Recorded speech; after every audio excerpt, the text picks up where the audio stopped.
बिस्मिल्लाहिर्रहमानिर्रहीम। अस्सलाम वालेकुम। रमज़ान की बड़ी खुशखबरी, रमज़ान की बड़ी ऑफ़र। जो लोग गाड़ियाँ दुबई में लेना और नंबर प्लेट नहीं लेना पसंद करते हैं और 200 दिरहम का जुर्माना भी रखा हुआ है, वो भी आपको एंड में बताएंगे।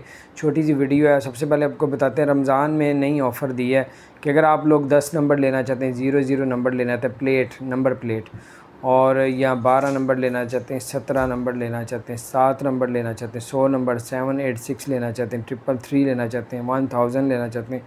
इसके अलावा और भी नंबर जो है उन्होंने नीलामी करने जा रहे हैं रमज़ान शरीफ के अंदर।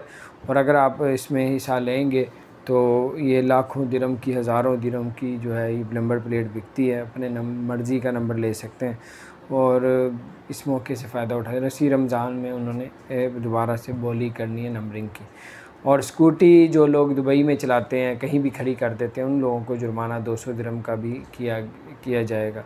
और जो लोग 16 साल तक उम्र हो चुकी है वो भी स्कूटी का लाइसेंस ले सकते हैं। अपना ख्याल रखें। चैनल को